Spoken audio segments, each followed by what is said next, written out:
Ask me anything. Ask me anything about credit, debt. I want to see what's on people's mind right now. There's a lot of stuff going on, um, where people are just struggling. Uh, Watching CNBC a few minutes ago, they just did a report where they were stating that the prices for food and we already know gas is up, but the dominoes are starting to fall and food prices are increasing. Uh, Travel cost for airlines increasing. A whole bunch of stuff is going up. And if you've been watching my videos, you've been watching my channel, the number one thing that I say is that if you can get your debt, number one, get your credit where it needs to be, get your debt lowered as much as possible, you will be able to make it through any economic climate that we have in our country. One of the things that had happened to me when I first got into business in 1990 was we had the recession from the first Bush administration, and everybody was like, "Oh, the world is going to end. Everything is over. Prices are too high." All of this stuff, which was true. And again, for this video, I'm just rambling right now on some stuff about uh, some things, but you can ask anything about credit, debt relief, and debt collection lawsuits. Anything about credit, repair, debt relief, or debt collector lawsuits. Ask any question. I'm here. A lot of people say, Steve, why don't you go live? I'm here. Don't be afraid to ask questions. Ask your questions. I'm also going to be live on TikTok in a few minutes too. I got a lot of people on there that ask me questions. So, any questions about credit repair, debt relief, and debt collection lawsuits, you ask your questions. Don't be shy. Ask your questions because a lot of people are struggling. A lot of people are struggling, and you might as well ask your questions. You got me right here. A lot of people they say, Steve, why don't you go live for us? Go live for us. Well, I'm here right now, live. I'm live, and I'm about to go live on TikTok also. I'm fairly new to TikTok, um, with going live, but ask your questions. So if you're on TikTok, if you're on YouTube, ask your questions about credit repair and debt. Right now, people are struggling. People are finding it hard to survive. I was just watching CNBC. They said that the consumer price index went up. We already know that gas prices are outrageous right now, and people are struggling. But that's like the first domino. If you can imagine a row of dominoes, and the first domino is gas prices, and that domino falls and gas prices go up. When they go up, guess what else is going to go up? Because transportation is part of everything. Transportation is part of everything. It shipping costs, the price to get items to the grocery store, price to get items to clothing stores, uh, everything. Everything that we do has to do with transportation. And the number one thing that has helped me make it through four, four, four recessions, four recessions, and this is a strange recession.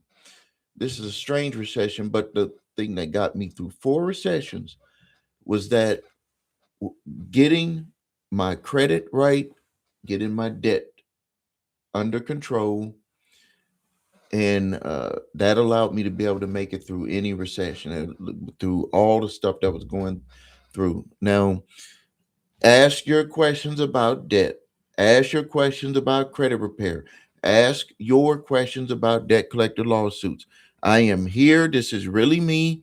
I'm here, Stephen A. Williams, president and founder of the creditrepairshop.com. I'm live on YouTube. I'm live on TikTok. Ask your questions. Now, just to kind of, I want to kind of start things off with this. I see videos out there where people are talking about getting business funding. People are talking about, use your business credit. Don't worry about personal credit. I'm here to tell you that none of that stuff is true. I know it might cause some back and forth, and if you want to disagree with me, go ahead and ask your question about it, and but you have to have your personal credit in place. And also, let me just let you know, I've been in business now going on 37 years. Started my first company in 1990, and I've only utilized one bank loan for business. All the rest was self-funded. And the reason why I was able to self-fund them was because I had proof of concept. But let's just get back to what I was stating about business funding. You got to always have your personal credit in the right place, because no one is going to give you money. No one is going to give you their money and you invest it into your business. You might get a credit card or something like that, but you're not going to get money at a decent interest rate. You're going to basically, what I see people do, and they come to us a lot at the credit repair shop to get help with this, and to Summons Master to get help with this, is that they fell into this trap about getting business funding. They scraped off the top. They scraped off the top 20%, 15, 20. I've seen one even at 50%, so they got a loan for 100,000, and then they took $50,000 as a fee. And the person is thinking, well, you got me 50,000. I'm gonna flip this money and I'll be able to pay this 100,000 plus the interest back. It doesn't work that way.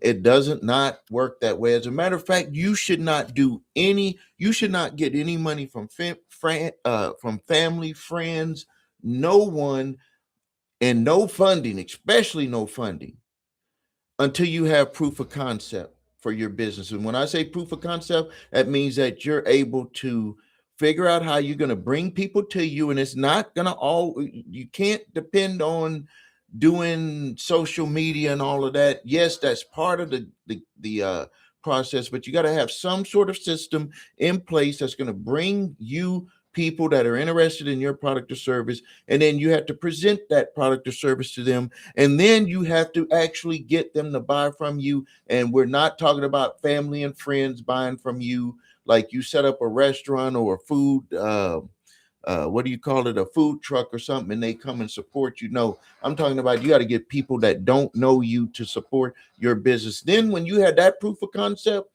you can go and get funding, and because you have a proof of concept, that if you just ramp it up, you got additional funds for marketing, whatever you need to do, then you can blow your business up.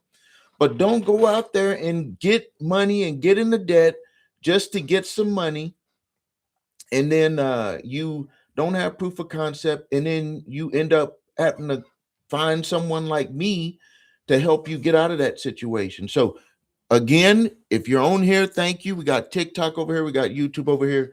Ask me your questions about get credit repair, getting out of debt, and debt collector lawsuits, just so you can get to know me, and the TikTok community is getting to know me.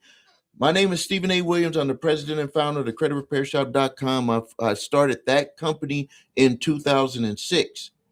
But I started that company mainly because I went through an extreme credit credit repair situation and $300,000 in debt.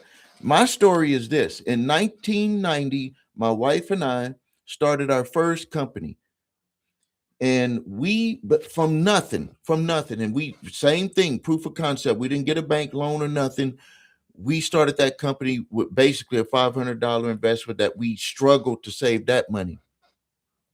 built it up to over $100,000 a year by 1994. Imagine a 24-year-old in person making uh $100,000 a year at 24 years old. You know what I did in 1994? We blew the money. We ended up $300,000 in debt. And if we did not sit down Christmas of 1994 and have a conversation, and my wife and I wrote down everything, we said we're going to be divorced, and we're still married to this day. Got married in 1990, still married to this day. That we would be divorced. We're making a bad example of to our children, and we got to stop this. I couldn't even, something that's embarrassing to me. I'll open up about this.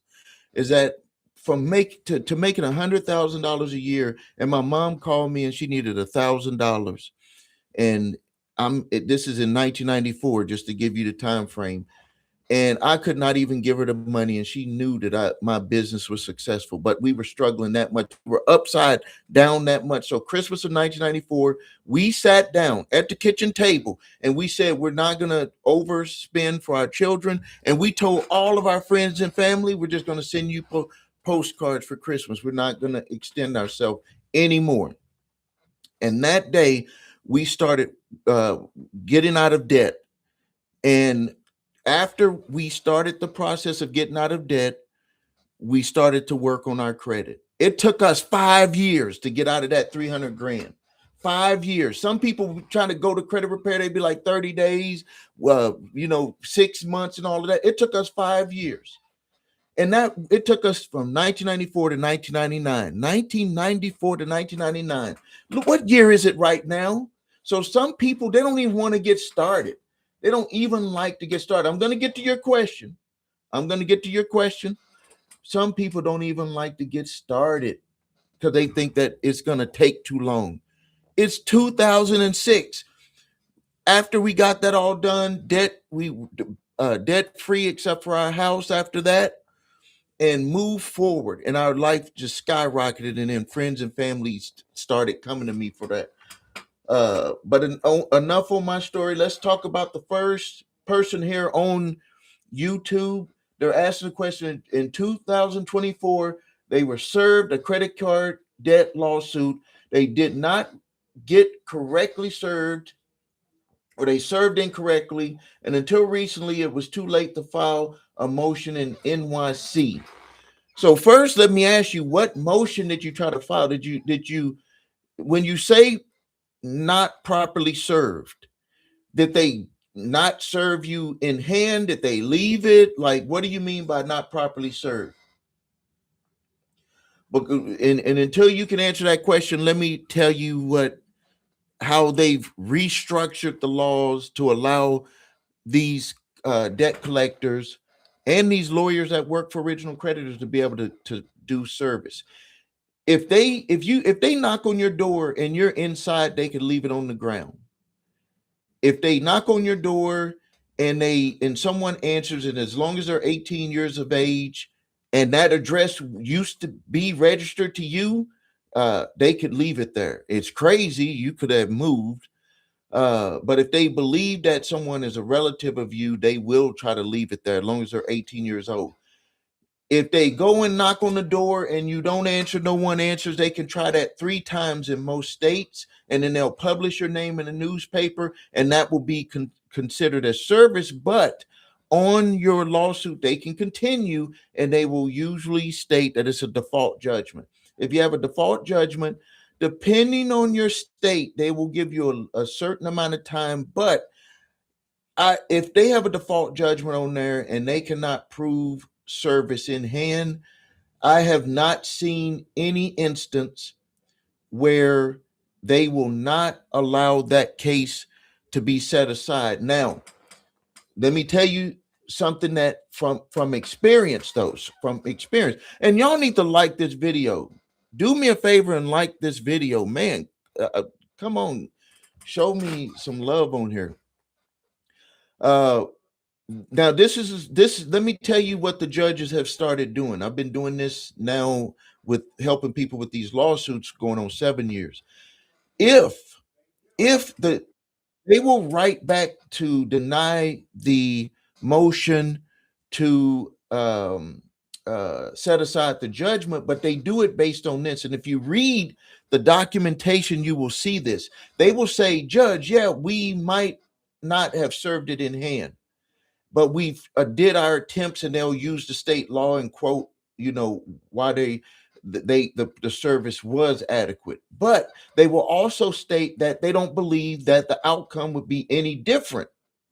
That's why when you submit your motion, you do have to tackle that one part of their argument too. Because if you don't do that, the judge can say, oh, well, they did, try 2, 3, 4 times, and you just didn't, they couldn't get in touch with you. And they did put default judgment on there, but you're not saying that if we do set this aside and then they resubmit the summons directly to you, that anything is going to be different. That's why you have to tackle that. So if you have that issue, you can contact us because we know how to tackle that. Go to summonsmaster.com, go to the contact form, and we can help you with that. The next question was anything about applying for credit cards with a W-9 saying it is income. No. Well, no, with your W-9, are you stating, so when you're saying your W-9, are you talking about you have a business? You can put that in there stating that you have that as income, but they're going to ask for the other documentation. So yes and no, not just that. So let me I'm self-employed, and also own a corporation too. So let me tell you how this works. Let me tell everybody how this works, because there's a lot of people on here telling people stuff, and all they're doing is just selling courses and stuff like that. Not to say that all of them are that way, but let me just tell you, from a businessman, let me tell you the real deal. And just so because I know people will be like, well, Steve, what do you got? You got to show your receipts. Let me just show the receipts real quick. Let me get that ready. Let me show the receipts, and then we will proceed, because everybody want to know what's the receipts. And if I show the receipts, then I think it'll do better. So let me tell you how this works. And this card here has a $500,000 available. $500,000 available. 500,000. These are business. This one, 400,000. It 400, 400, 400. I didn't show them on all of that. So just so we know that I wasn't playing a card trick on you. There we go. That 500, 500. So that's 1 million, and then 400, 400, 400. So we got those. Those are my receipts. And then I have Chase, City, all of those. Now I use them for business. We use one for personal. Now all of these cards, if you're a corporation and you're set up, you're going to have documentation. They're not going to just give it to you. Some people will try to claim that they're going to, you set up a company and you do all of these things. Let me tell you the thing that they leave out. The part that they leave out is that you do got to have financials, and they're going to check. Now you could do all of the paperwork stuff right, but I'm here to tell you that these companies, the way that things have been going, they're going to check to see if you can pay, if your company can pay the money back. So be very careful when doing that. And also, just like I said, don't do any business funding stuff without proof of concept. We got another question here. We got, how can I dispute a car loan that was very high API? I suspect fraud and perhaps hidden documentation, meaning that the documents I did not receive from my original loan. That happened during the Santander. So basically, what happened during the Santander Consumer Financial 34 state settlement was that they found out that the car dealers, that in their finance rooms, that they were adding things to the paperwork so they could get it over to get the loan funded. And it turned out that they were saying things were on the car that was not on the car, income statements for the individual, all types of stuff. Now, They were doing this because they were like, hey, we're doing you a favor to get you the car, so you should be happy. They didn't tell people this, but this is basically what they were thinking. It's like they're going to be happy, they got the vehicle, basically we're doing them a favor. That's how they were thinking, but they were putting people in a bad situation. So what we told people to do based on that lawsuit, and this can work with, it's worked with credit acceptance, American Credit Acceptance. What you could do is you can ask for your paperwork from the company that ended up funding the loan, and then you should have your original paperwork from when you got your loan. And this is another reason why you gotta have, if you're married, hopefully your wife is like my wife. My wife keeps the paperwork. Even even when we paid off our vehicles, she was like, keep the contract paperwork. She has just like this shelf, file folders that has the paperwork, the contract directly that we got that day. Anything that we do with a bank or anyone, we get that paperwork. So this type of stuff, if it ever comes up, you have the original paperwork and you're able to say, hey, I didn't, this is not the paperwork that I signed that they passed over to you. They were actually doing that. Like a lot of people, they'll be like, Steve, they didn't do that. Go look up if it's still up there, the website, Santander multi-state settlement. The dealers, the salespeople, whoever on the inside of the car dealerships were having people sign paperwork, and then the paperwork they gave over to Santander to fund the auto loan was not the same paperwork. Was not the same paperwork. So if you suspect that, this is where you need to start. You need to yeah, this is for you. Yes, this is what you could do. I'm going to specifically tell you what you could do, and it worked for the clients that we either consulted with or that we did it for. You got to get your original contract. Hopefully you have your original contract. Hopefully you have it. If you don't, you need to get it from them, and you're going to have to comb through it to see if there's anything that looks different. Maybe they white it out, or they copied and paste your signature somewhere. It just doesn't look right. That's what you need to do first. And then you compare it and you ask for the contract from the company that funded the loan. And then that's where you're going to be able to know, hey, there's some problems here. And then what you do when you find the problems is that you go to that company and you send a demand letter to the to both companies. But basically what you're going to do is you're going to go to the finance company. You're going to say, these are the problems. And then you're going to make a demand on what you would like as relief. In Santander, but you got to remember that this was a class action lawsuit. We were able to get people's vehicles where they got the title and they did a settlement. The one of the biggest ones that comes to mind was a young lady. She owed 13,000 on her car. We got both contracts, showed that there were issues with it. She ended up settling out, getting the title. She settled for a $1,300 one-time lump sum payment, got her car, got the title, moved on.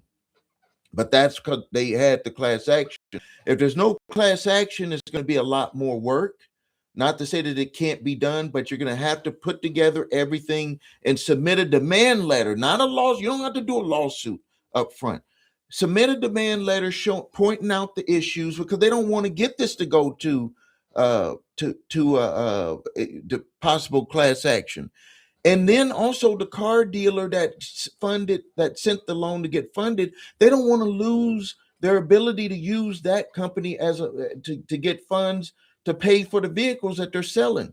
So they have incentives to want to get this stuff taken care of. They have incentives. So if you do it the right way, send it to them. They're going to at least open up the conversation, and then you might be able to see where they might just reduce the interest rate.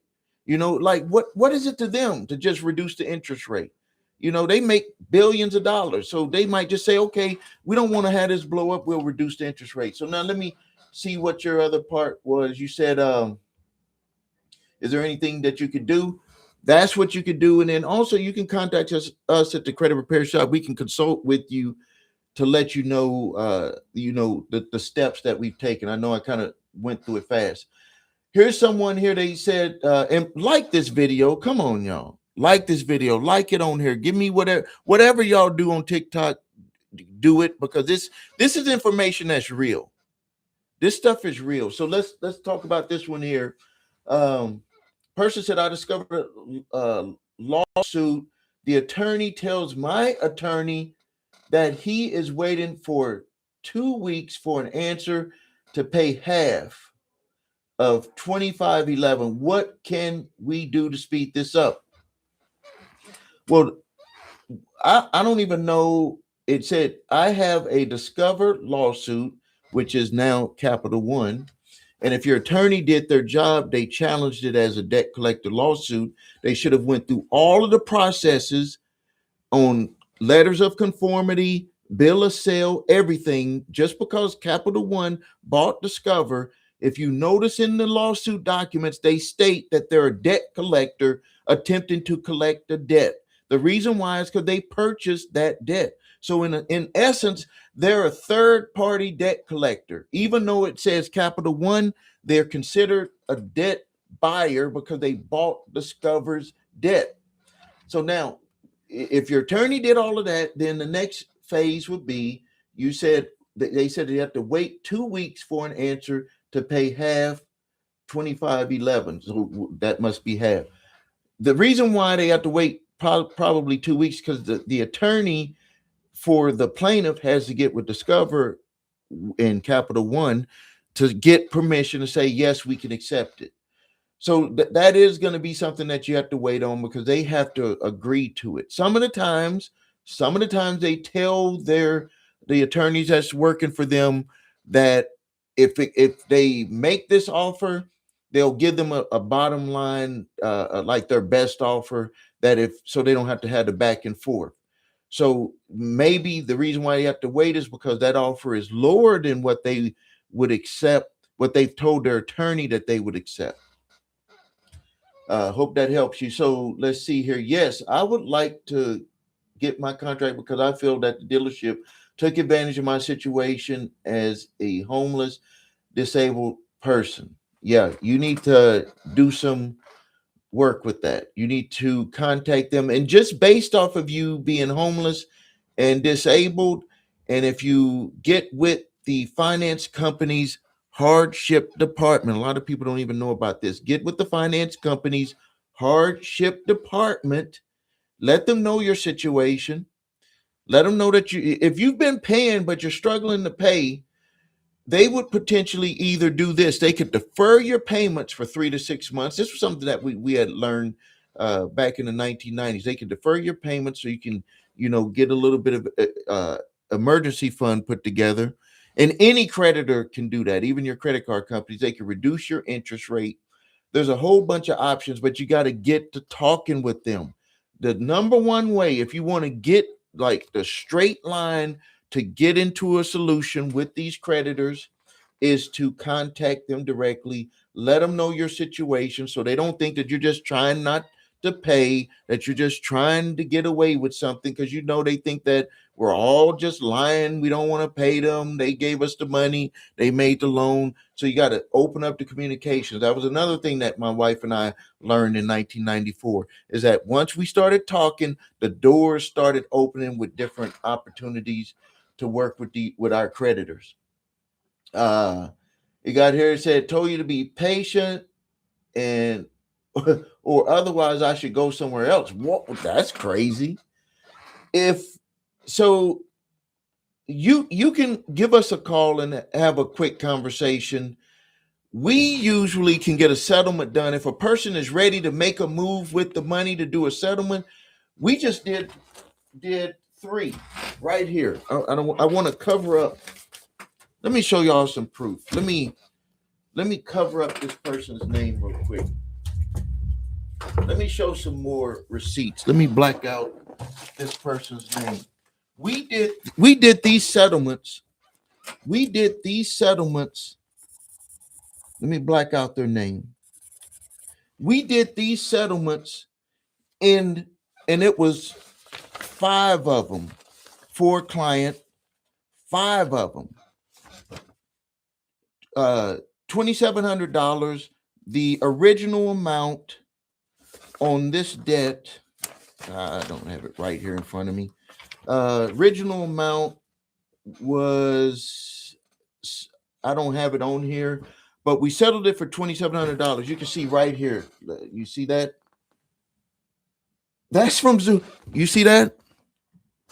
That's from Zwicker. They were negotiating for American Express. Knocked it out. Another one, 8,850. 12,000 160, 10,665. We knocked this. We got this client these settlements. He was ready to move. He was just like you. He was ready to do something. We got this client these settlements in less than a month, all of them. 100. We got this done so fast. This is what he said. He was like, y'all just gonna do this and then I pay and you know, like he was joking when he said it, but he was like, you kicking me to the curb because he thought it was gonna take longer. He was told this could take a year, this could take 2 years. We was like, no, if you're ready to move, we will get these people on the phone and we will get this job done for you. And there we go. And that's straight. You see that? And you see it says credit repair shop, right? There it says credit repair shop. Credit repair right there. Credit repair. So my company, it has my company. We dealt directly with them. This person did not have to talk to anyone, and we got it done. My specialist, Latoya, she could take care of you. What you should do, just go to the credit repair shop and ask to speak to us so we can help you out with that. You don't have to fire anyone. We're just gonna let you know what we do, and then if you feel that that attorney isn't doing it for you, we could take it over for you definitely. Because, but it could take some time. I don't know why they would say that. It could take, maybe a week or two for them to get the information to get the permission. But if that attorney has a relationship with them, uh, like we do with these different companies. Not to say that we don't fight against them too, but if you got a relationship with them, they know that if you have a settlement on the table, they're gonna want to go ahead and get that taken care of. Person can go shopping over the weekend or something. Let's go to the next one. Someone here said my plan was using the SSN to apply in the request that their tax info via W-9. I don't even want to get into that. That people talk about that, and I don't even want to get into that. Let's keep this on credit repair. Ask me some credit repair and debt relief questions and some debt lawsuit questions. Uh, Someone asked me a question. No one on TikTok has asked me anything, but a lot of people are on here. Ask me some questions. Um, Type them in for right now. I know people are asking to join. Let's see here. Let me maybe I'll do one. Let's just do this because I don't want to push something and then I mess around and not be able to do this the right way. Uh okay, so this person here, I'm gonna clean this up some. I'm very unsure and unsure of what you stated where they will want previous filings of 1099. Yeah, here, let me break it down this way. With my taxes, when I do my taxes for my companies, all of the credit card companies, all of insurance companies that we work with, anyone that paid us, the city, we worked with the city, our city of Milwaukee with one of my companies. They're going to give you a 1099 NEC stating that they gave you money. They did not take out any taxes on it. They're going to give that to you. They're going to give that to the federal government or to the IRS. And that's going to be utilized as how you're getting the money. Like, how are you getting paid? And then the companies, when they do your transcripts for your taxes, they're going to see this stuff. So basically, if you're going to try to get a bank loan from a reputable bank, not some merchant capital, Tony Soprano place that's going to take pictures of you when you go bad with the loan, and try to hound you and send people to try to break your arms and do all types of stuff. I'm talking about a reputable company. They're going to want to do that, and you're going to have to prove how you generate income for your business. Or if you're self-employed, you're not a uh, you don't have a corporation. Maybe you don't even have a LLC. You're just a sole proprietor. You're going to still have to have that as proof of income. That's what I'm saying. I hope I cleared that up. Someone stated here that they will be going to a second phone conference meeting, but they won't let me listen in to call in Ohio. I'm not sure what you mean by that. She told, oh, okay, I see what you're saying. Oh man, then you might want to get a new attorney. You might want to get a new attorney, because let me tell you, the second phone call, what they're doing is they're going into the mediation, and the courts have been trying to get people to go into mediation if you have an attorney or you do it yourself. They want the mediation to clear up the courts. And when in that mediation, they're going to go back and forth. But let me just go ahead and tell you what the problem might be. My own opinion. Don't just This is what I've seen, is that the fees, the amount that they're going to settle that debt for, I'll just put it out on the table. I'm not saying this about yours, so don't. This is just what I've seen. The fees from some of these companies, attorneys, they settle it. They're not being honest about what they're settling the amount for, and they don't want you to know the fee that they're charging. They're supposed to tell you the fee that they're charging. If you ask for it, they're going to tell you the fee that they're charging, but they believe in their mind that if they told you the fee that they're charging, that you're going to probably say, the hell with this, I'll contact them myself. That's why we're always upfront about the fees that we charge when we do debt settlement for people, 100%. And we don't do this percentage stuff. We've seen people that came to us and they were settling a debt for $10,000, and then the company said we'll settle it for $5,000, and they had $5,000, and they were like, well, you also need to come up with our percentage. And they was like, what's my percent? Well, what's their percentage? The company, they said, well, we charge 25% on this. So actually, to settle the $10,000 debt that the company said we'll let you settle for $5,000, they threw $2,500 on it because they do it on the gross. They don't do it on the 5,000. They do it on the gross, on the gross amount, which was 10,000. And that's why a lot of people get upset, but they're still saving you money. They're not lying. They're saving you money. But that's what happens. It happens with attorneys. With my particular lawsuit,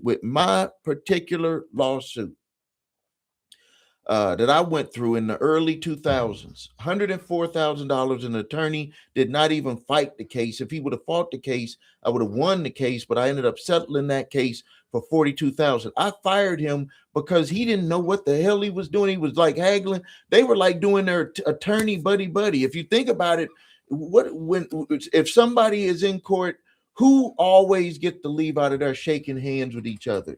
The attorneys, they're a group, they're friends, they're buddies, they go to lunch with each other. We're the ones that's left on the hook. And so I fired him. And if I would have knew what I know now, what I teach people here, what I teach people on TikTok, if I would have knew what I knew back then, I would have won that case. But I ended up settling a $104,000 case for $42,500 is what I settled it for. But so that attorney, what was dragging it along was that what the attorney didn't do his job on challenging the case, and then also he was sitting up there trying to figure out how much money he's going to make off of me on it.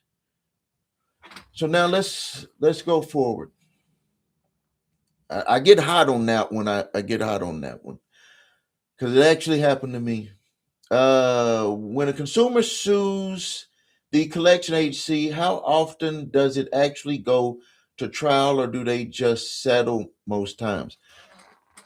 People make videos all over the place saying that they're gonna, uh, you know, taking debt collectors to court. As a matter of fact, I got someone that I'm consulting with right now. We don't do that part. I refer people out, but it's going to depend on settling. Is going to depend on if you have proof that they had the violation.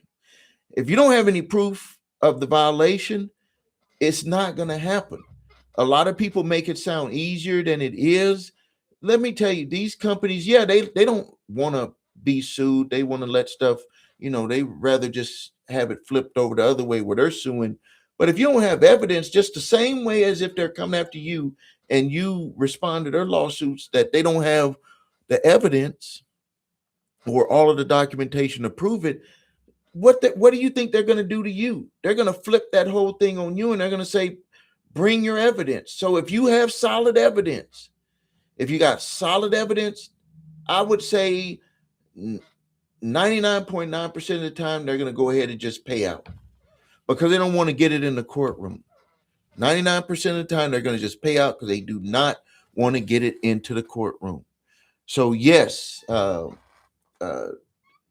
they would in most times, but the part that's unsaid that people don't talk about is that you're going to have your proof. You got to have your ducks in a row. And when you bring that case, if you end up bringing a case, so you should do a demand letter first.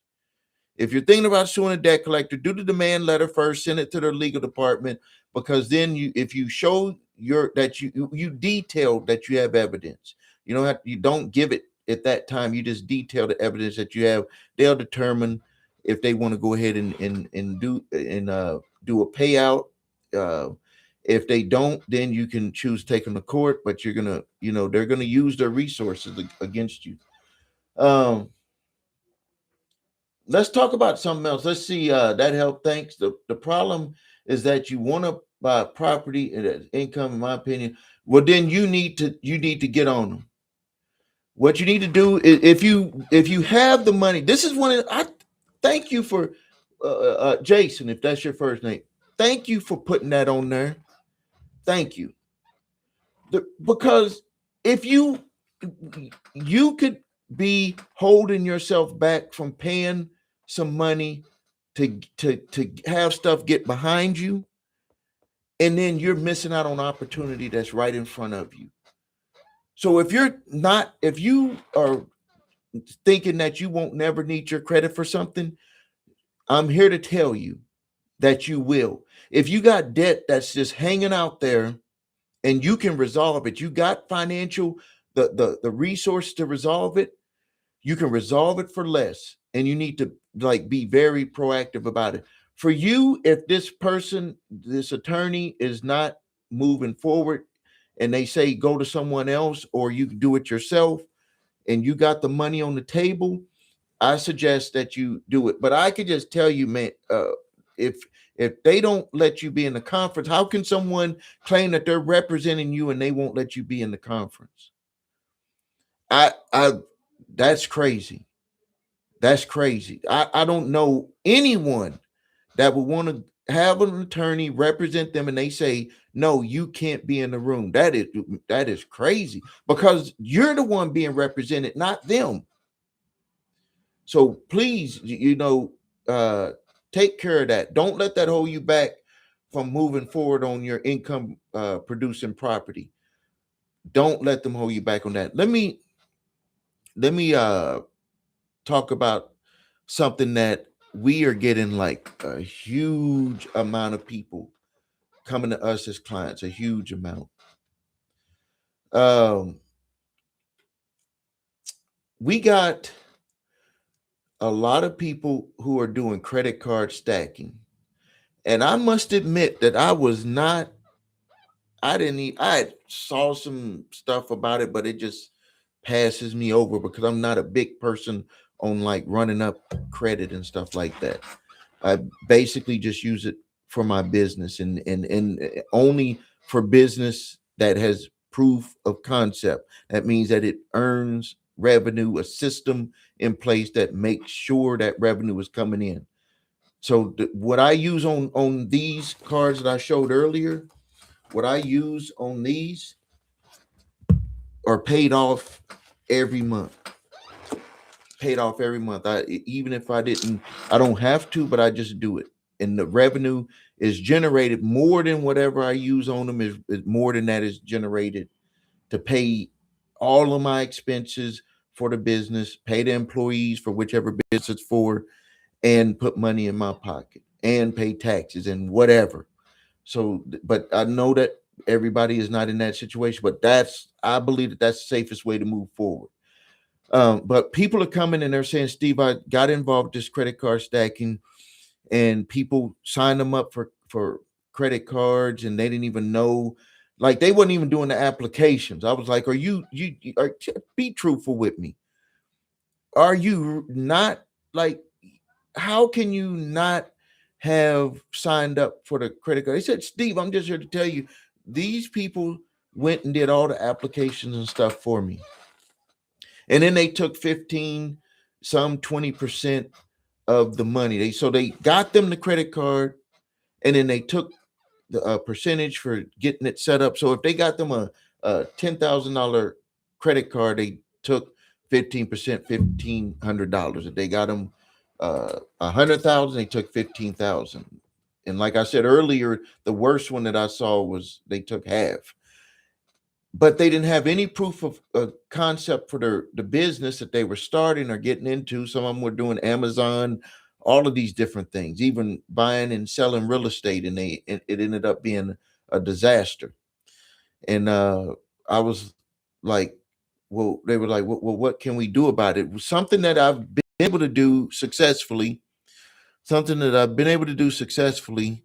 Someone wants to co-host. I guess I don't know who co-host. Something that I had something that I had successfully done for a client. Not to say that it always can be done. Hello, are you? Do you know anything about credit repair or no? Okay, I don't think you know much about credit repair, so I'm gonna have to end you. Yeah, I'm gonna have to end you on here if somehow. But let me hold on. I accidentally see. I told y'all on TikTok I was gonna mess around and do something wrong on here. Um okay. But you're gonna have to be quiet for a minute. I done messed up on here. But let me just tell you what I was able to do with some of the accounts, not any accounts that a person signed up for themselves, is an account that a person did themselves. You're gonna have to fight that straight as a lawsuit. But for people who uh, had people do the applications for them, if you notice that there's an IP address on there. Hold on a second.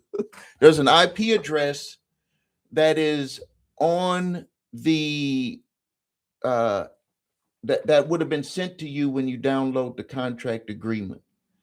And that was a way that we were able to prove that that individual did not do the application.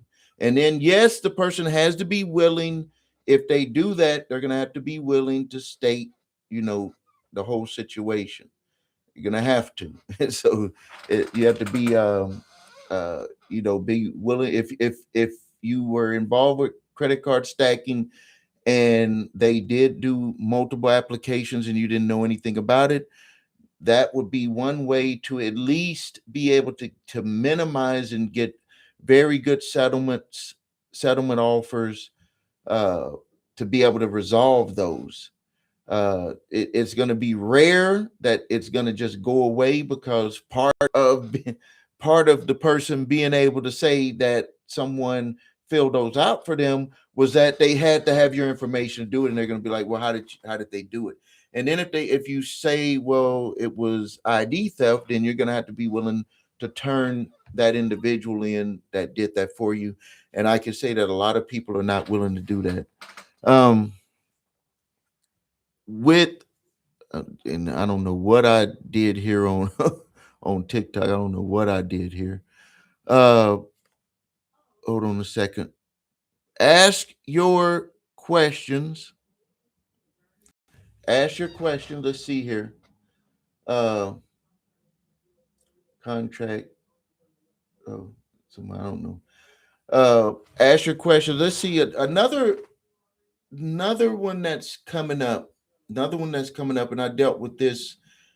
We actually had an individual come to us, and they were had stated that they were not able to get a job due to their credit, and I'm not sure how many people know about it. If you've ever had this experience before, but if you have, let's see, how do I take? I don't know how I take this off of here. If you, the employers are utilizing credit reports to do one of two things: to either hire people, and the reason why is because this is when they utilize credit reports, they're able to look into the way that you're running your life. That's how they do it. That's basically what they're doing. And if it's anything with financial, if you are not running your household right, even though you would probably uh not do anything wrong with their money, but that's just the way that they're looking at it. And then also for promotions, this is crazy. For promotions, we had someone come uh with this situation where they were not going to get promoted simply because they had a judgment, and they were like, what does that have to do with me getting promoted? I've been working at this company all of these years. And they said, you know, this was like the way that they broke the tie. I don't think it's fair. I don't think it's fair, but they do it. uh I'm not sure what I did here over here, but I gotta get this taken off. Another thing, uh had a family member, I won't mention their name, but family member had to get a collection resolved to be able to get a job for the IRS. And this job, I mean, this collection was a student loan, heavy, like $85,000. And so if anyone on here has a student loan, let me tell you something that you should do. And it is still happening to this date, even though I thought that it was going to be something that was not happening, is that you can go to the Department of Education and either look in there to see if potentially something has been either offered as a modification for your loan, or something where they are offering where you can have a discounted payoff. She went in there. This is my relative. She went in there. So I know this is 100% true, and she's going to get the job with the IRS. She went in there. Her student loans were $85,000. When she went in there, this is the truth. She only owed something like, it was under $1 because of the program that they had put her loan in. Now, let me tell you something that you have to understand, and I'm still working on this, on fixing this on there. Something that you have to understand is that if you went to a school that became unaccredited, or you went to a school that lied about you being able to get a job or whatever, you can utilize that information, and they have it right there on the Department of Education website. You can utilize that information to get that taken off. I mean, to get that loan discharged, or it'll either be reduced or discharged. I don't even know why they charged her any money. It was under $1. Like, why would you even have that balance on there? But they did it, and I'm still trying to figure out how to get this person off of here. Not to say anything against anybody, but I accidentally pushed the wrong button on here. Can you take yourself off? But so go to Department of Education. You will see that they have a section on there, and they will tell you how they determine if your loan could be discharged. So I think that that's a big deal. I think that's a big deal that could help a lot of people. Let me see here. I don't know how to take people. Somebody tell me how you uninvite a person. Can you uninvite yourself? Uninvite yourself. That's what I guess that's what this TikTok is all about. Um, so I've been on here almost a full hour, and I had a lot less questions than I thought I would. A lot less questions. So income. So here was another question, follow-up question from the real estate guy. Says, meaning the application is in the income. You just have to show how you claim. I think I understand what you're saying. Some people with real estate or even with a business, you can get a loan and then you can show that the business itself can carry the loan. And that's true. You can get loans that way. They're structured a certain way. But what I would say to you, and as a matter of fact, I'm going to have a young man on. His name was Sam. He was someone that I've known him ever since he graduated from high school. He's like in his 40s now. He has opened over 65 different cell phone stores, smoke shops, has commercial real estate. I have commercial real estate. I've done residential real estate. I don't do that anymore. But he's opened multiple companies, and I'm going to have him on to explain how it's really done. And we're going to show the receipts. 65 different locations. He's had Metro PCS, Boost Mobile, US Cellular, Cricket, uh, multiple chick two Friars. You can look this up in Milwaukee. Friars Chicken Restaurant, Zaza Steak in Lemonade, clothing stores, the smoke shops, like all over. And now I've convinced him to come out. He's not really opening up places anymore. He's selling his businesses and leasing them out.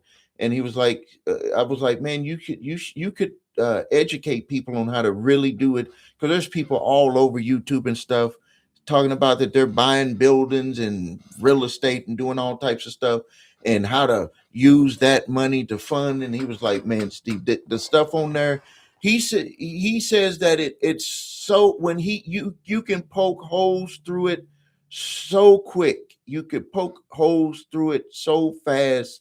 If you just ask the right questions, you will know if a person has really done it or not. This is something that a lot of people don't know and understand, and I believe this gentleman knows and understands. Did you know? Did you know that if you were to go and try to buy real estate with cash, with money, let's just say you're going to go buy a piece of property, you got $100,000. Let's just keep it at a lower number, and you go through the title company to do this transaction, because everybody want to make sure that everything's above board, and you have a judgment on your credit. I mean, you have a judgment on your personal record that you could actually have to pay that even though you're buying the property. Now, in some instances, the title companies will let you sign an affidavit, but that's one of the things that's a whole. A lot of people don't know that. A lot of people don't know that when you buy or sell a property, they're going to do a full title search on your name, and any judgments that you have out there can come back to haunt you. And in some cases, they will have that creditor that has that 20-year judgment to collect in the title office to take, with their hand out to get that money, All right, we got 5 minutes left. Ask your questions. We got 5 minutes left. Let me look here. We got 5 minutes left. Uh, and for the TikTok people, forgive me. I got to learn how to do this stuff on here the right way. I know I'm messing it up, but I'm not afraid to always uh, try things. I'm just that type of person. So uh, in my next video, I am going to talk about talk about PPP loan fraud. There was something that some new videos that have been coming out. Um, let's see. What if I do that to them? What if it becomes the debt collectors? I'm not sure, man. I'm not sure.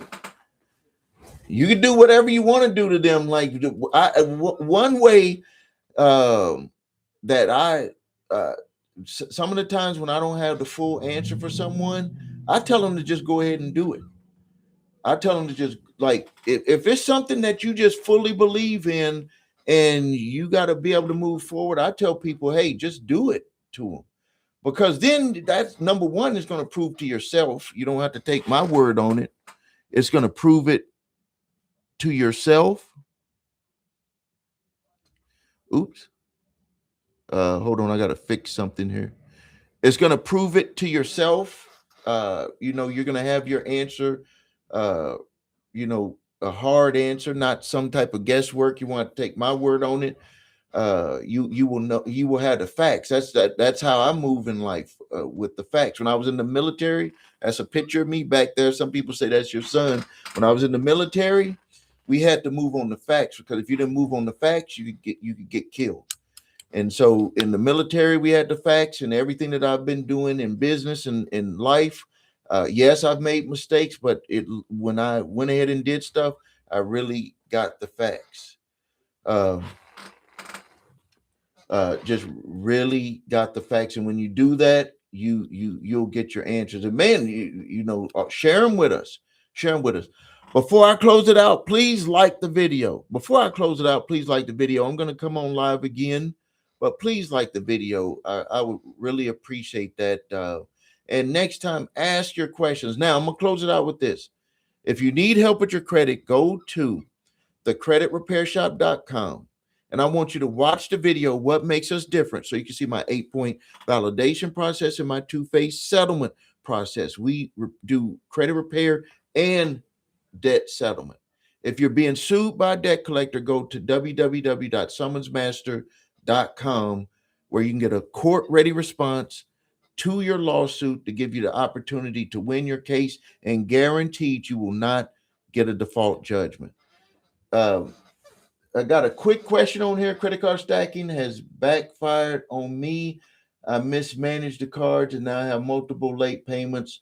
Should I file for bankruptcy? I cannot, tell you to file for bankruptcy, but what you should do is you should contact all of them and try to see if you can get reduced payments, and get reduced interest rates. Let them know that you're struggling financially. If you can fit it in without losing the cards, not you cut off the cards, but if you can do it without messing up your credit totally, I would suggest that you use that strategy, deferred payments, and then look at the programs at the credit cards that you have, the options that they have for reduced payments. They do offer that. A lot of people don't know that. You're gonna have to do some work to get it though. You got to do some work to get it, but it can work. It can happen. And you got multiple late payments. Get with them now. Now, if you're in bankruptcy situation, you can go to the IRS website directly there, do the means test to see if you'll qualify for bankruptcy. They might try to push you into Chapter 13. Every attorney is going to make you have to do that. You cannot just file bankruptcy willy-nilly like it used to be. They have to really sign off to see if you can afford it or not afford it. Someone here said, is the huge packet collection agency send you with the bill of sale, closing statement, transfer assignment, documents, receivable file, spreadsheet, proof to validate the debt? It's proof if you let it validate it. They do that to try to make it, they throw all of that on you so you will step back and be like, oh man, it must be true.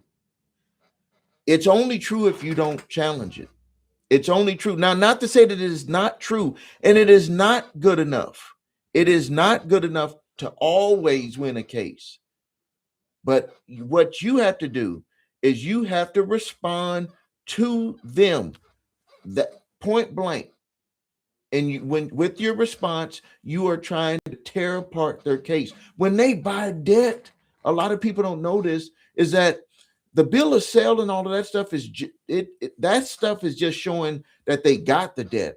It has nothing to do with the accounting records, and they'll put a few statements hoping that you won't try to challenge and ask for everything pertaining to the account. What you should do, this is the let me give you a quick way to think about this. Now you got to write it out in your summons response the proper way, but let me just tell you the way that I learned that you tear apart a case, and you can actually do this against an original creditor too. Um, is that if you if it wasn't a debt buyer who bought your debt, if you went to the original creditor who had your debt and you said, give me everything to prove the interest rates, the charges, my payments, everything from day one, they would just hand it over here. Well, do you want it on email or do you want to get a big packet depending on how long you've had that account? That's how they would do it. You should use that same strategy on a debt buyer. Use that same strategy plus you don't say that they're documents. This is not up to you to say that those documents are true. It's not up to you to say that those documents are enough. It's up to the judge to make that determination. What you want to do is you want to build your case just like anybody would do if they're ever accused of something, is you just go page by page and you put forth your response to defend yourself on that case. And if you do that the right way, it's going to, number one, you won't get a default judgment, guaranteed. No default judgment the way that we do it. And then number two, the second thing is that it's going to either get them to dismiss the case in advance if it's a debt buyer, or, and it has happened with original creditors before too, and or they're going to come to you with a settlement offer because they're not going to want to go up that uphill battle, because if you challenge it the right way, the judge could see it your way and be like, hey, because the preponderance of the evidence is not showing that I should give a judgment in this case for the plaintiff. That happens. If you go to summonsmaster.com, don't take my word on it. Go to summonsmaster.com and you can see the proof. The biggest case that we've gotten with the summons response dismissed was $141,000. They sent all of that stuff for that case. You don't think that they're going to send all of that for a case that's $141,000? They sent that plus more. But if you just got to tear their case apart, and not that there's no guarantee that you're going to win, but you can guarantee that you put up a fight. And everything that you put up a fight for, that plaintiff attorney has to go to their client and say, what do you want to do about this? Because they can't just make stuff up out of thin air. They're representing their client. So if you put a defense together and you submit it to them, they have to go to their client and say, what the hell do you want to do? That's how a lot of stuff gets moving. That's what, for some reason, a lot of attorneys don't want to do that. I don't know. They just don't. Let's go to the next one. I'm going to be on live more too, man. And thank you, Jason. Thank you. No matter what, if we disagree on something, or you have your one way of doing it and I got my way, or you got a belief that something's going to work, I encourage you to go ahead and do it. I'm all about that. What about charge-offs? I have one charge-off on my credit report since 2022. Can you give me information on removing it? If that charge-off is still with the original creditor, I'm gonna give you a short list of things that you need to check. If you have a charge-off that's still on your credit reports with the original creditor, what you do is you need to make sure that all of the data points are accurate. When it was open, does it say closed? It can say charge-off and they still got it as the open account. Is the balance amount right? Are they reporting? The reporting, is that inaccurate? Did they sell it? Whatever, you got to look at all those data points on your credit reports. And then the strategy that you would do is you would put together the strategy to challenge it. So if they sold it and they have a balance on there, it's already inaccurate according to the Fair Credit Reporting Act. It's 100% inaccurate. And you would submit that directly to that furnisher and say, you need to remove this or correct it. If they correct it, it's not going to hurt you with the algorithm. Yes, it's going to show you that it's a charge off. But also, let me tell you a little secret too, is that Any creditor that's going to give you a high dollar amount is going to see that charge off. There's a credit. All lenders, when the credit report that they pull is different than the credit report that we're able to see as a consumer. But if it's corrected, it won't be held against you. So let's take it as if it was if it's the original creditor, then I'm going to tackle it if they sold it to a debt collector. If it's the original creditor, all the data points must be accurate. Amounts, if they're reporting when it's a closed account, but it's in there saying it's open, um, anything that you could see that you believe is inaccurate, then you would report, submit that directly to the furnisher, to the credit card company, or whoever the charge off is with, and you also put your information and submit that to the bureaus, and they will come back, and they will usually tell you that they're going to update it, or they might even come back and say that they're going to just leave it. If it's sold, and then if they do that and you still have your proof, then you can submit it back to them. As a matter of fact, when you submit it to the original creditor, you do want to submit the information, like mark off with yellow, and with your credit reports, and include that with your dispute to them, and tell them you want this fixed and removed. If it was sold to someone, sold to a debt buyer, then you're going to want them to make sure that everything is correct on the original creditor. If it's not, then you're going to show them that they don't even have the account anymore, and it needs to say sold or paid for less, because they've purchased, they sold it to a debt collector. If it's just still marked there as a charge off, they could have the balances at zero, but it says charge off, and then you have a letter from Jefferson Capital saying that they purchased that debt. You would be able to tell them, hey, this is inaccurate. You sold this debt. You took money for this debt.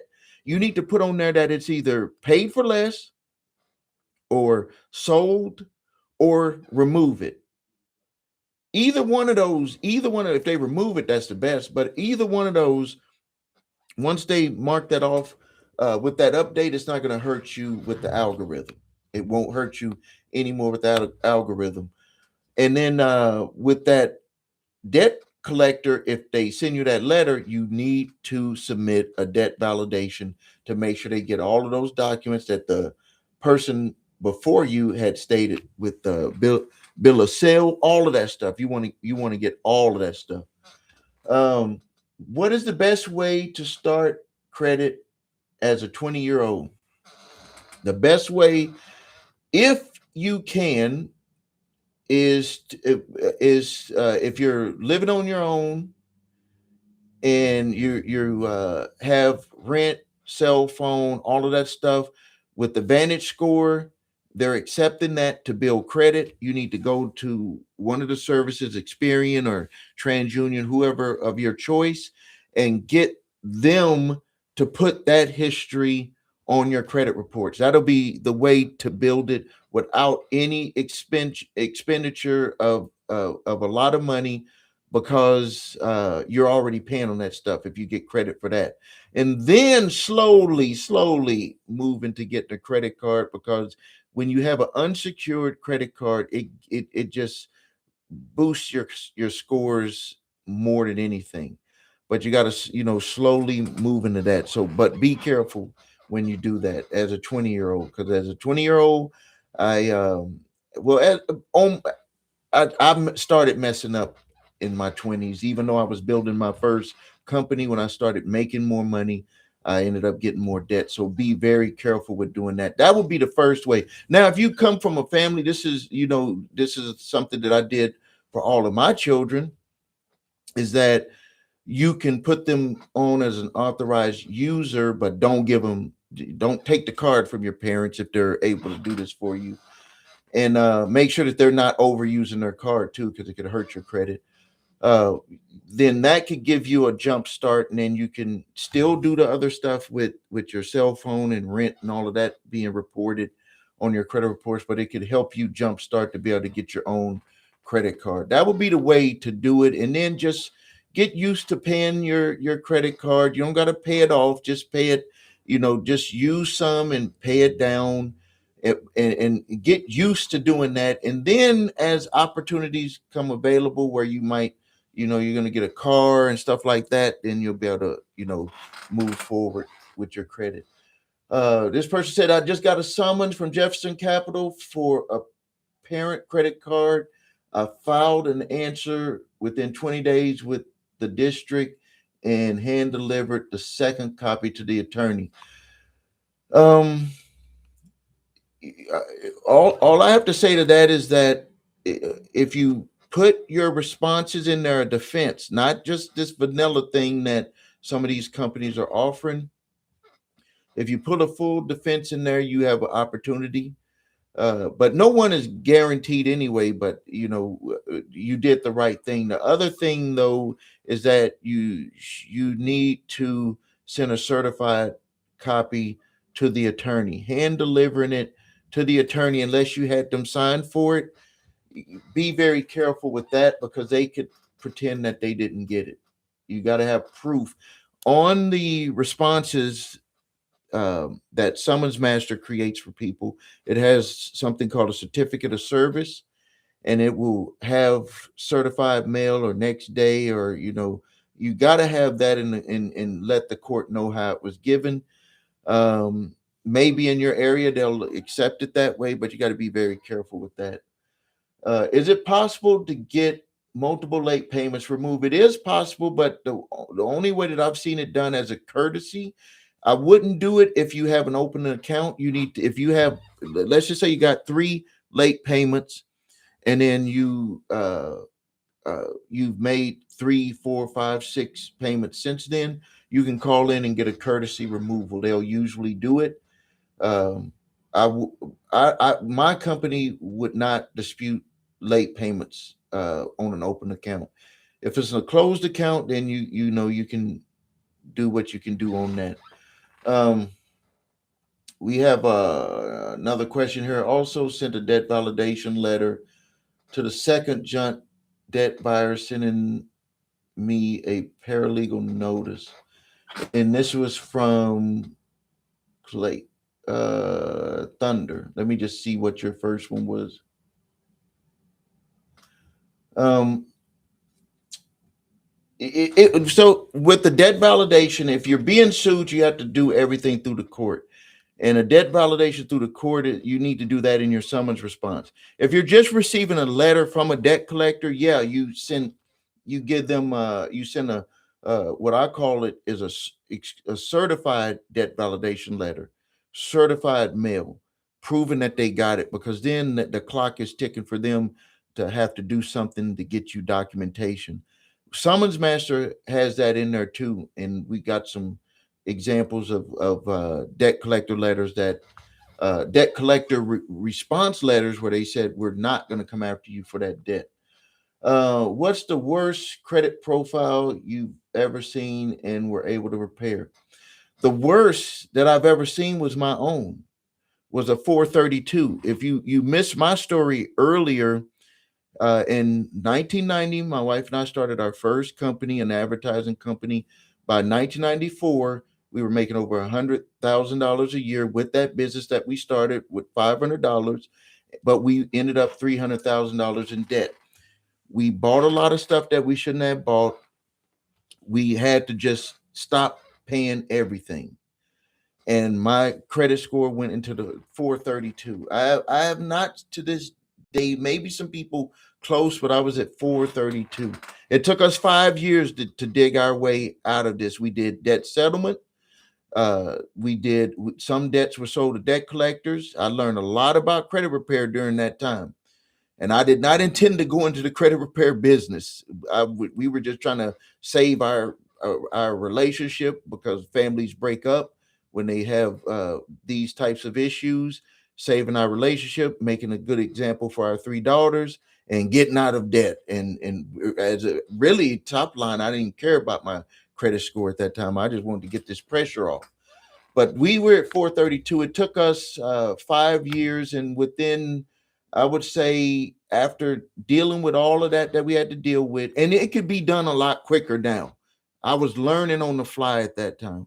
But if you're very motivated, like if someone came to us and said, I want to get this stuff taken care of, we do a review. We're going to give you two options. We're going to say, do you want the long way or do you want the shortest way? The shortest way is going to be settlements. If you go to my website, it says two-phase settlement. That means that we're going to make sure that you have to pay these debts, because during my experience with what I went through once debt collectors purchased them and I learned about debt validation, some of the debts went away. I was shocked, but some of the debts went away. So we're always going to do debt validation with everybody, even with the original creditor, just to make sure they didn't do a 1099-C. And then once we get all that data, we're going to move forward with settlements. So you can get that done, and then we're going to start rebuilding the credit. So it could be done quick, but that was the worst score was mine. But we've seen some fours. We've had some high fours come in. This person here, I had both copies stamped and notarized by the well, you got to make sure when you hand delivered it to them. I know you did that with the court. I'm talking about with that debt collector. You gotta. This is something with the process. I've seen cases where they said that the lawyer came up in there and said we did not get service of their response. Now, the courts, they will usually do it in digital upload, but it could be a technicality that they were not served properly. Just like you got to be served properly, they got to be served properly, and there's no certificate of service. Now, if you had them sign for something, I'm talking about the attorney's office, that's different, and that may hold up. And you had to have told the court that was the way that you served the attorney. You would be okay.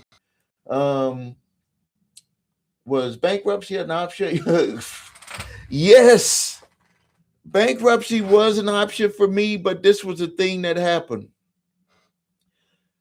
When my wife and I sat down, we said if we change our habits and we stop being what's the right word? If we changed our habits, I can't even think of the right word for it. If we just got rid of the bad habits, could we work our way out of it? We didn't know. We were thinking we were going to have to pay 100% of the debt. I'm telling you, Christmas of 1994, sitting at the kitchen table, we're writing down on paper, and we said, if we do this, it's going to take a long time, but we can pay this $300,000 off. I don't even remember how long. It was a long time. And yes, we did consider bankruptcy, but we wrote down, and we were like, we don't have to do bankruptcy. And part of it could have been because we own our company and we didn't want to put our company in jeopardy. So that probably played a big part. It's been a while, but we just said if we stop the bad habits, we were gonna figure out a plan to pay the debt, that we could work our way out of it. And but yes, we did consider bankruptcy. Bankruptcy would have been like quick. I mean, back then I used to listen to Dave Ramsey, and Dave Ramsey had said that he had filed bankruptcy, but he was always telling people not to file bankruptcy. And I was like, maybe that played a part in my mind. I was like, I didn't have to file bankruptcy. He filed bankruptcy to get out of debt. We didn't file bankruptcy, but yeah, and I don't have any quarrels with anyone that decided to file bankruptcy. Zero. If you file bankruptcy, you file bankruptcy. The only difference is that you got to qualify to file bankruptcy now. Let's see. The next one was, I think. Well, I'm not an attorney. I want to make sure that people know that I'm not an attorney. I'm not an attorney. I'm a businessman. The way that I learned about this was with my company, with the credit repair company, and with my summons company. Is what I would do is I would hire attorneys to do work for my company. Like I would be like, hey, with my advertising company, I probably did the marketing for probably 20 to 30 different attorneys, and several of them were bankruptcy attorneys. And I would go to them and their paralegals. Do you want to do some side work? And I was surprised that the attorneys wanted the side work, but the paralegals, I knew that they would want the extra work. But the attorneys, they would be like, Steve, if just pay me this amount. They just like give me an overall amount. But the problem was when I was sending it to them that they didn't understand that the what I wanted was them to fight cases. They would always keep pushing people to settlement. And I was like, settle, you could settle, we could settle later. And basically what they would do is they would go to court with the individual. And that's if we had someone in that area that we could refer them with. It was mainly in my area. They would go to court, and it was like they didn't even fight the case. They ended up with a going into mediation for settlement. I'm like, what are you doing? And I could talk to them that way because I'm the one that's paying them the money. And I was like, no, we want to fight cases. Well, we don't feel comfortable, and then that's when I said, I'm going to just write it up. Uh, Gave it to the paralegal, write it up this way, give it to my client. They're going to represent themselves, and it's going to be to fight the case because we can always settle later. The attorneys were sending me people back to settle later. So I was like, we can settle later. Let's fight the case. Let's throw the kitchen sink at these people and let's see what happens. And I remember the first time I did it, we did the first person for free. I paid I wrote it up. Because I was like, remembering my situation, what happened to me with my case for 104,000, which would that money that I paid for that settlement, where that attorney screwed that up, that was like my education. When I took that case over for myself, that was like my education. But I was like, I'm gonna write this up in a paralegal, put it in the right format, all of that stuff. Gave it to my client for free, and they came out of there and they said, Steve, I won. They said case dismissed. And what I learned at that time, I learned two things. Is that if you write it up the right way, the person won't have to say anything, because people are always afraid when they go to court. They can be like, I don't know what to say. I don't know how to say it. All of this stuff. That's what clouds their mind.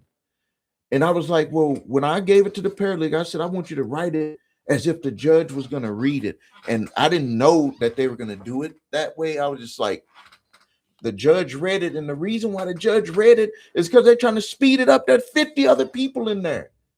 So if your documents are put together where the judge can say, okay, this is the argument, go to their computer, go to the plaintiff and say, what are you at the, that's how it was going. And when they reported back to me, I was like, we got something here. And no, not everybody wins, but we got a lot of people that do win. And so we write up the responses. Well, Summons Master, I've created Summons Master because the demand just so high with people. And Summons Master is only an AI engine. It is not going to ChatGPT to get anything. It is created from what my experiences were and what we've done to help clients over the last 7 years.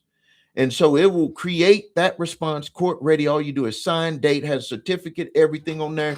One to the plaintiff attorney, one to the court. Sit back, and we support you on the backside with that. So you're never left alone. See the next question. Is there a chance to talk to you? Well, you can always go to the office. If you're looking for help with a debt lawsuit, go to summonsmaster.com. You can contact me through there. Now, I do have a staff. I do have people that work for me. You can't always get to me some of the time, depending on if I have meetings inside the office, because people come to my office a lot and I meet with them in person. But I do my best to try to talk to people. But you got to remember, a lot of people. I mean, we get probably 100 requests a day, and I can't talk to 100 people. I do my best on the videos. I'm going to start doing the lives, you know, and I do have employees, and I train them, and they know, you know, they'll get the question to me, and if it's something that they can't answer, I'll do my best to get on the phone. I need people to like this video. I need some more likes. Ask me some more questions. If you're just coming on here, please ask me some more questions.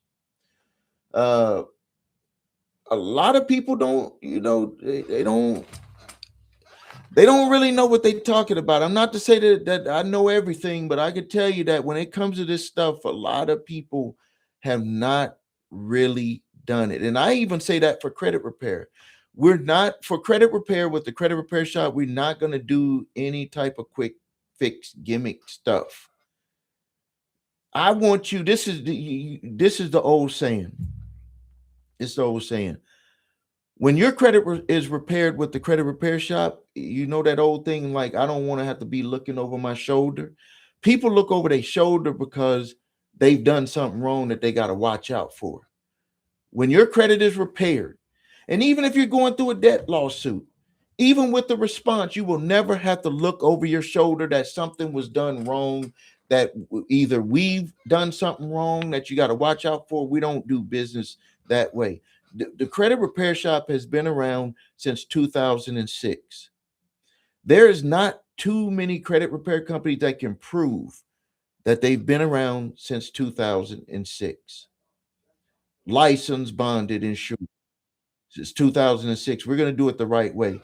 Um, Someone here said they got a bad blemish. Bankruptcy is uh, current. How bad of a blemish? It's going to be bad. I'm going to tell you up front. It's going to be bad. But let's talk about the flip side. You can rebuild. Just like my wife and I in 1994, when we sat down and we said, first thing, even before the plan, she and I wrote on a piece of paper that we were not going to be spending money this way, and we both signed it. So if you have a plan, bankruptcy, going through the bankruptcy and stuff, you can recover quick. Because right now you're in the back and forth, and I'm not giving bankruptcy advice. I don't want someone saying it, but I'm just telling you from what I've seen with clients that went through bankruptcy, when they came to us, let's just say you got a chapter 7 complete discharge, came to us, got stuff removed that, because they have a bad attorneys send people to us that went through bankruptcy because these creditors, they don't care. They just have stuff listed on there. They'll have balances when there shouldn't be balances, and attorneys, they don't get into that stuff. So you could come or do it yourself, whatever you feel like doing. After the bankruptcy, that relief is you got the relief, and now you're in the rebuilding phase. So you got it. A lot of people, they get afraid to make a move because they are afraid of what that move is going to do. That move for you, if bankruptcy is the option that you need, this is like what I want to give to you as like a friend. If I was your brother, or your father, or I don't know how old you are, is that you make that personal decision, and then you have a plan on how you're going to rebuild from that decision. Because I'm not going to go through what you're going to go through with the bankruptcy. I'm not going to go through what you have to go through for the rebuilding. Your friends are not, family members. If you're married, only you and your spouse are going to go through it. That's it. So you determine if bankruptcy is right for your situation now, because that's the relief you need now, and then you look at how do you rebuild after that. And I wouldn't get too far into how you're going to rebuild after it, because that could stop you from what's hurting you right now. What's hurting you right now is to make the decision on if you need to file bankruptcy. And so dig deep, and whatever you got to do, figure out if that's gonna be the thing that you got to do. If you can't work your way out of it, if that's what you got to do, that's what you got to do, and then you do it, and then you look at rebuilding. Do bite off a little bit at a time. Bankruptcy is the first bite, then we go move over to the rebuilding. What is the latest news on student loans? You must have missed the early one. I'm about to tell you what happened for my cousin. And for me telling you what happened for my cousin, I need you to like this video right now. When I see that go to 21, I'm going to tell you the latest news on student loans. Come on, push it. They didn't even push it. They pushed away. They took away the like, I guess. I don't know. This is what happened. My cousin came to me, $85,000 student loan. There we go. $85,000 student loan. She's I said she, I didn't want to say she, but she put a testimony on for it. Uh I told her what to do. She needed to do it because she's getting a job with the IRS. IRS said you can't get this job unless you deal with this. She either had to pay it, get it up to date. I said, go to the website, look at what school you went to, because if you went to a school that's on this list, your student loans could be 100% discharged. Guess what? She went on that website, she just had never just did it. And it's the Department of Education website, logged in, and it said that your student loans are discharged. She owed under $1. Now, she did go to a school that got disqualified for things that they were doing. On that website, it says even if a school is still in business, there's still certain things that they're not allowed to say, or the loans that they gave out could be discharged, and I don't know if they charge back or take away their ability to be able to get money for student loans. But she went there, and her school was included, and it was 100% she didn't even have to submit anything. It was just discharged. She didn't even know. She was like, I got to do something about this. I know you're in the credit repair business, please help. And she went there, and then she logged in, and it was done. But also on there, when I went ahead and went there, because I sent her the link, I was like, I'm gonna do this for you. You're my cousin. I'm just send you the link. And just to be upfront, my relatives, I don't do credit repair and stuff for I don't charge my relatives. The reason why, because I don't want them to call my employees and try to pull rank, be like, that's my cousin or my brother, So I just give them the information. And when I went to the Department of Education website, it had a big thing on there where they were like, here are the qualifications. And it's not just if you couldn't get a job, like they promised jobs. They had stuff on there if they put pressure on you. They had something on there. What was it? It was, I know there was, that come to the top of mind was the pressure and lying about that you would have a job placement. Those were the two, but there was a few others. And then it could either get your loan reduced or it could get your loan totally discharged. Hers was totally discharged. So please go do that. Please go do that. There's going to probably be some options on there for you. Oh, thank you. Thank you. You're welcome. You're welcome. Let's see. How long generally filing for bankruptcy process take? How long before you could see the relief? Depending on the court schedule, I mean, I think it could take a month or 2 months. Don't quote me on it. You're going to get the first relief is that all the creditors they're off your back. So if you can imagine, you got weights on your shoulders, all these creditors. So you file your bankruptcy petition, then the weight is off your back. You're just, if you qualify, the judge is going to make the final decision, but that's the first weight, and you're going to feel good. You're going to be able to sleep. You're going to have breathing room. You're going to be able to start rearranging your finances. Being able to maintain your household, groceries, all of that. If you're married, the fighting, can calm down, and everybody has to be in agreement that we're going to move forward this way, that we're getting this bankruptcy relief, and we're going to move forward and not make the same mistakes. Now, once it's discharged, so don't do any credit repair until it's discharged, because you don't want, especially in a Chapter 13, you do not want to be disputing anything until it's discharged. The reason why is because any one of those creditors can come in there and be like, I'm not going to cuss on there, but they can say this person is doing disputing on their credit, and we're sitting up in here about to lose with you signing off on this bankruptcy. And not to say that the bankruptcy won't go through, but I've seen it to where it's thrown a wrench into it.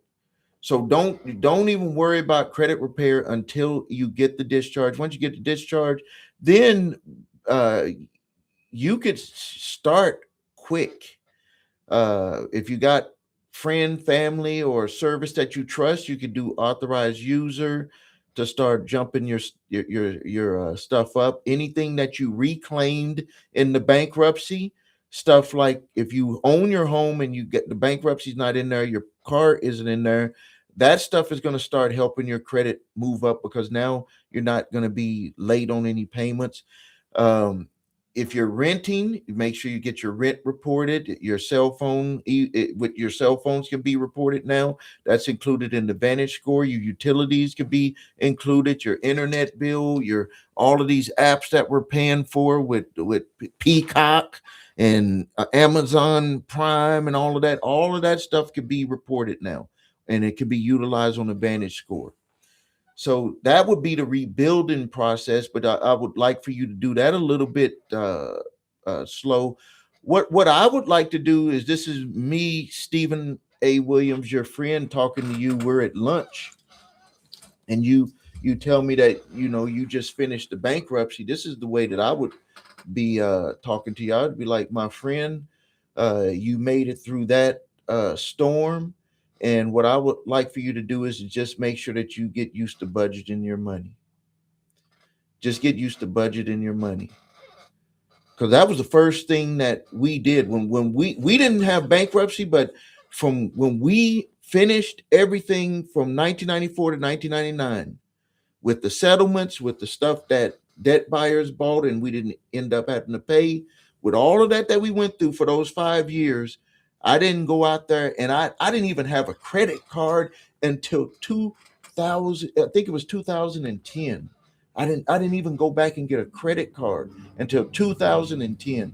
Not to say that I couldn't handle it. It's just that I had got so used to handling my money and budgeting and not getting into trouble that when I went to purchase a vehicle, and I'm not talking about an extremely high vehicle, I had just paid cash for it and I kept the vehicle for years, a long time.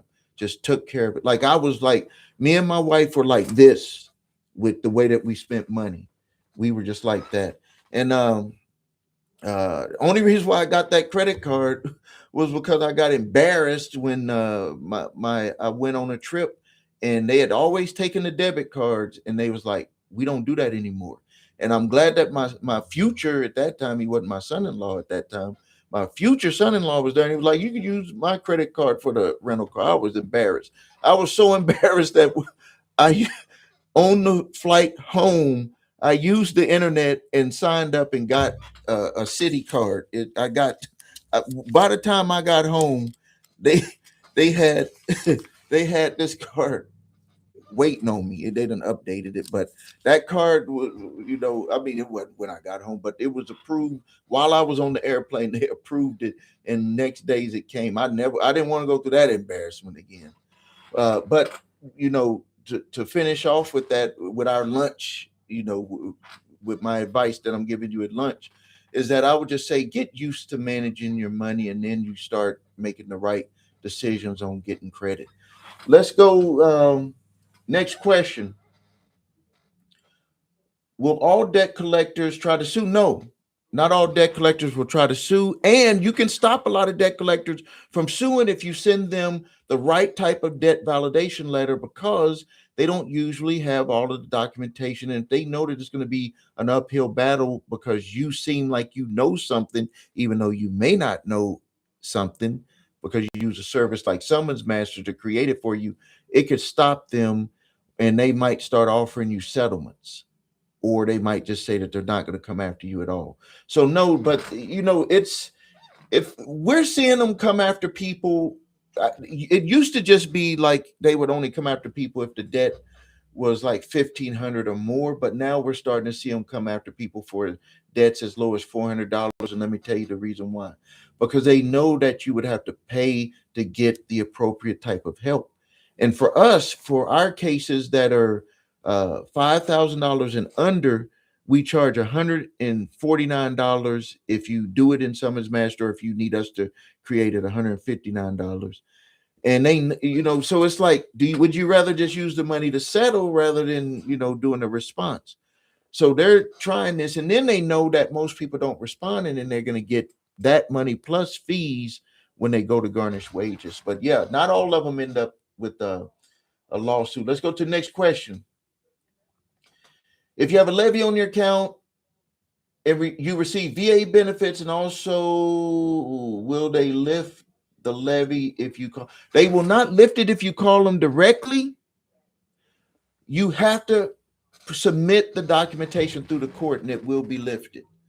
They cannot take exempt funds. They cannot take VA benefits. They cannot take, if you had a personal injury, they cannot take that money. If you have two shared account and both of you were not on a lawsuit, they cannot take all of the money that way. And if it was a default judgment and you don't have exemptions and they put a levy on your account and it's a default judgment, you can submit to have it set aside, and we have services for that, and you can get all your money back. We just did a young lady in Indiana.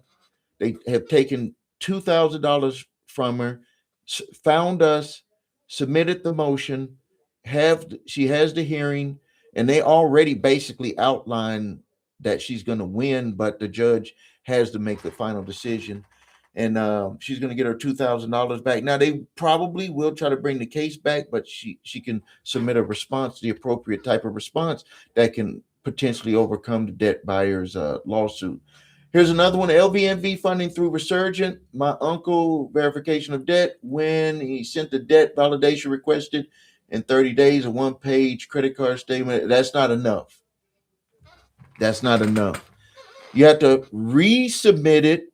So you see what they sent you, recreate the letter, send it back out again, certified mail, tell them you need everything, that's not enough proof for you. If they're suing your uncle, you have to do that in the response the right way. It has to be worded out the right way. The debt validation cannot be sent separately.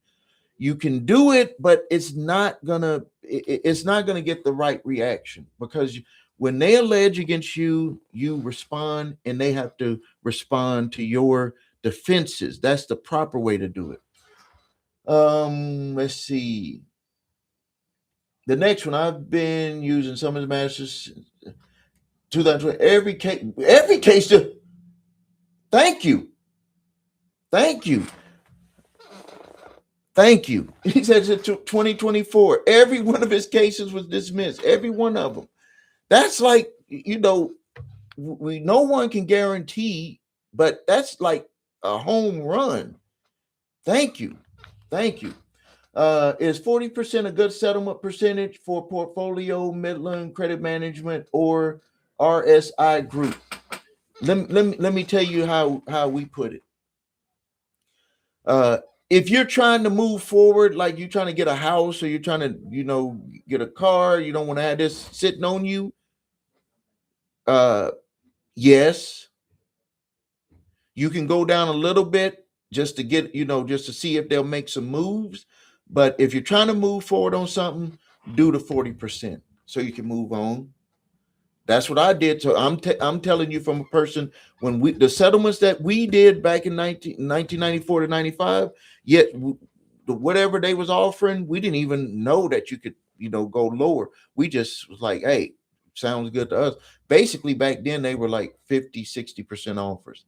You can go a lot lower. Now, if there's no rush, like the person earlier, he was like, I'm trying to buy a piece of real estate, and the attorney that's doing the settlement is taking their time.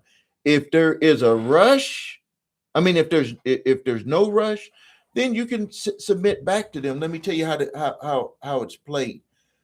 At a 40% offer, this is how they're thinking. This is how a debt collector is thinking. If you say yes too quick to it, and you want to go lower, they're going to be like, we could have got more. So what you do, if you have the time you could submit back to them, and you need to have your ducks in a row. When I say ducks in a row, you got to have your money. Your money needs to be right. Like if it's $5,000, that you got to give them with that 40%, you need to give it, you need to have it ready to go. But so if it's a five, if you got to pay 5,000, for example, then you can come at them and say, hey, 40% is too much. I can do $3,000 right now and I have it to you in 10 days. They'll usually take it. And you just saved yourself some more percentage points. Or they might come back and say, well, we want to get documentation. It just depends. And you'll be like, hey, I don't, we don't need to get into documentation. How about I go to 3,500, without documents? Or they might, that's the back and forth. Now, the problem is, though, is that if you're doing the back and forth for yourself, anything that they ask you, they're going to want a quick answer on it. They're going to want to answer pretty quick because they're going to be like, you're the one that's got the money. When you have someone that's in between and they make a request like, well, why don't we show documents and stuff like that? We'd be like, well, us as a company, we could be like, we don't need to get into documents. We're negotiating right here. What do you want to do without the documents? And then sometimes they'll have a number that they're allowed to do. Sometimes they got to get with their client. But they usually do this when they know that they got it, that it's on the table. They're working with a company and they say the money is on the table if you want it. But this is what the numbers we need to be at. They'll call back within an hour and be like, my client said yes. Hell, we did a Tesla. We did a Tesla. The lady, she owed $72,000 on the Tesla. It was going to get repoed. Came to us and we were like, it was still with the original creditor. They wanted their car. They had people out to get the car. And they said that because it was in the repo phase that they were not going to do any settlement. They wanted the car. And we went and negotiated for this lady back and forth. And see, here's the thing is that she had a dealer that was willing to pay $40,000 for the vehicle. 40,000. They said we'll buy it for $40,000. And she was like, if I could get this done, if I can get it cut, I could sell it to them. Long story short, we ended up closing that out for $36,000. And this is when the credit, they said they're not going to do nothing. Zero. The rep that we had on the phone, and we had to actually do this, three-way, because they was like, we want our car. And the rep was like, it ain't gonna happen. And one of the reasons why she said it ain't gonna happen, the rep that we were talking to, she said that we had a deal with her and she didn't even follow through on it. And I was like, oh hell, she didn't even tell us that. She didn't even tell us that she reneged. And that's a lot of people may not know that word, but she didn't even tell us that she went back on her word on a deal. She went back on her word. So it was like, oh man. But we kept going. I would not let that rep off the phone. I said, you got to get with your manager. What can we do? We need to get this done. And they came back way over. They came at like, I think the first offer they came with like 62. They took like 10 grand off. Then they came at 52. They was like nothing else. We want, we could take 50 some thousand and do payments. It's like, no, we come on, we need to go back. We did some stuff about her hardship, what she was going through in her personal life. We said, just can you take this to your manager and see if they can take it? $36,000. She came back. She said, I can't even believe it. The manager signed off on it, but you got to have this over to us in 15 days. She went, sold the car, and got the money over 15 days. I can tell you, I mean, if she's watching this and some of the time, that's why the person who spoke up for Summons Master, man, I don't know if it, but thank you for doing it, because for some reason, this individual, when we sent for the testimonial, didn't even do the testimonial. I was like, I mean, but that's, some people don't want to do it. Some people don't want to do the testimonial. They want the help though, but a lot, I won't say a lot, but some people, and I was like really, really, really expecting that testimonial. but for whatever her reasons were, she just didn't feel like she wanted to do it, even though it was $72,000. $72,000 minus $36,000. Uh, yeah, 72,000 minus 36. 30, yeah, I'm sitting here trying to do this. It was $36,000 discount. You know, um, but we did get that the one testimonial. You can go to my YouTube channel if you ever want to listen to him. He gave a voicemail testimonial for his debt. It was $100,000. He won his lawsuit, and he did a voice testimonial. So thank you for anyone who does testimonials. I really do thank you. Was there a dismissal strategy you said about arbitration clause for any of the clients? I was not big with the arbitration, and I'm still not really big with the arbitration. But the one person that I mentioned earlier with the arbitration, he has some FCRA violations that he's also taken to that arbitration. Some of the times, what I've found with arbitration, and if you look up the word for arbitration, you will find that it's about a negotiation. Arbitration is negotiations. People come together, there's a mediator in between. A lot of people use the arbitration strategy because they're hoping that the debt collector or the original creditor will feel that it's just costing too much to I don't want to pay the fee for the arbitration. The lower end lawsuits, if they're allowed to go to arbitration, because the judge has to make that decision. It's crazy. It could be written right there in the contract, but the judges can make a decision to say, no, we're not going to uh, enable the forced arbitration on there, which is like talking out of, is crazy, because if the debt collector is trying to say that they bought the debt and that here's the contract, and then if the contract says there's arbitration and the judge says, well, we're going to just skip that part in the contract, it's like, well, what the hell are we, what is this whole thing about here? Is it about just making sure that the debt collectors are able to collect? But yeah, with that individual I spoke about earlier, they're going to arbitration, but they're going to arbitration because they had some FCRA violations with that original creditor, and they wanted to move it into arbitration. If it wasn't any violations, he was going to just go straight with the summons response strategy that we put together. Um, Here's another question. It said settled with credit control for 30%. Their settlement letter was vague. It says resolve the above account. So I'm afraid. No, no, no. Don't be afraid. It'll be cleared. And because it was credit control, if they have it on your credit reports, they should remove it. You can call to have them remove it if it wasn't done at the beginning. You could just call and tell them, hey, we did this settlement. Go ahead and remove it. If not, you can dispute it. They will. They won't. They're not going to fight it on there. You'll be able to get it removed. All right, y'all. I'm over the time. Oh my, we're at 10. We're about 2 hours, but I'm going to end it here. Thank you for everyone that came in, and I'm going to do more lives. I'm going to do more lives, and thank you. I'm going to do a lot more lives. One more question. Go ahead and ask that question. Go ahead and ask that question. I'm about to end it here on here.